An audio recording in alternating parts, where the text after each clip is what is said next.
I did it, guys. I've become the Alan Wake too. And I have some thoughts. After I got my 360, Alan Wake was one of the first games that I was really excited for. There's just something about the idea of this game that really intrigued me, and I really enjoyed it. I must have played it like 5 times in middle school. I would say that I am a pretty big fan of Remedy. Control is one of my favorite games of all time. But a sequel to Alan Wake is something that I always wanted, but I assumed we would never get it. Until I finished the AWE DLC in Control. And 13 years was definitely worth the wait, because this game was amazing. It's a psychological survival horror that I wanted in my life since I played PT. Both IGN and Kojima seem to agree, and I don't really have a lot of negative things to say outside of it has some annoying bugs, which is common for like 90% of games nowadays. There were times where audio would fully stop for me and I would have to restart the game. I think that was something that was only in the launch version of the game. It stopped happening after it patched, and even then, it only happened once when I first started the game, funny enough. Some things that were destroyed in scripted segments would be back, but have no collision if you went back through that area. But yeah, other than that, the game is pretty goated. The mood it sets through its environments, both in Washington and the dark place, are perfect. The weather is always depressing. It's dark and rainy, seemingly everywhere. The streets of New York are so grimy, I love it. Each wall looks like it's coated in multiple layers of graffiti. Like, so many of these places look like they'd be sticky. Your shoes constantly peeling off the ground. Touch a handrail and realize it was the biggest mistake of your life. I just love the vibes in this game in general, but especially in New York, man. The Dark Place is a location that I've been dying to explore in a full game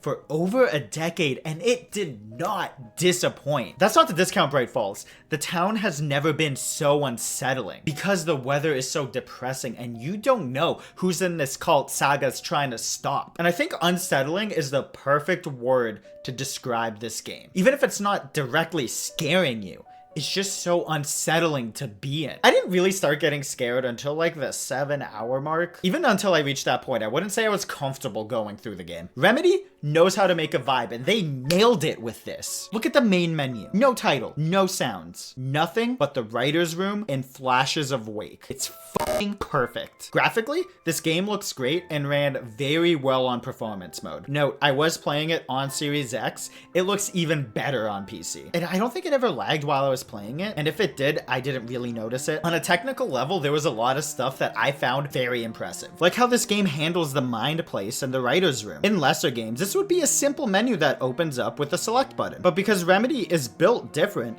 you are teleported into an area you can walk around in and interact with the menus, and it doesn't pause the game, so you can be hit while you're in there. I love this so much. One time I blinked while entering it and made the transition way cooler because the fade out and back in was the length of my blink. Dude, it was so trippy. It really helped me feel like I was teleported in there. And the game does area changes like this as much as possible. Alan has a mechanic where you can take light from light sources and put it into other ones. When you do so, the area around the light changes, which leads to some pretty fun puzzles because you're basically dimension hopping. But the best version of this was with the writer's board. In certain areas, you can change the context of the scene and it completely changes the location around you. And sometimes it led to some pretty disturbing results. I feel like that's a good way to segue into the spooky parts of the game. It does have jump scares, but I'm alright with how the game handles it because it's never something that isn't scary jumping out at you. It's a dark presence trying to get to the characters and it's screaming inside of their heads to do so. Usually it does precede spooky sections too, so they use it to set the mood and get you on your toes. Honestly, the stuff that got me the most were the basic enemies in the Dark Place. They're just these fog monsters that either stand in place or roam around, and in a spooky voice they're constantly repeating Alan's name to themselves. There are times where you would enter an area and you're greeted by a monster standing directly beside you, repeating the main character's name. Wake. I don't know why that got me so much, but it did. There's just so many of those dudes floating around, and if they all aggroed onto you, you do not have enough resources to survive that encounter. Speaking of the combat, I loved how they improved upon the original here. This alone justifies this game's genre shift. In the first game, you would shine your light on enemies to remove the layer of darkness surrounding them before killing them. You can boost to stun them and remove it faster, but here the boost doesn't recharge on its own, and it makes batteries way more necessary. I wonder what this game is like on hard, because on normal, I found it was very easy to get low on resources, and to be overwhelmed by groups of enemies. When they're bouncing around each other, it's really easy to lose which one you shined the darkness off, and that is perfect for the genre. So far, I've only really spoken about the Dark Place, and that's because it is the highlight of the game. All of its best segments are there. Without it, it would just be a good survival horror game, but with it, it's elevated to amazing heights. But even then, Saga's sections were still really good. Instead of having the plot board where you can manipulate reality, with Saga, you can piece together clues from the case to help her figure stuff out, and she has an ability where she can sense what other characters are thinking, and it does a great job of showing their headspace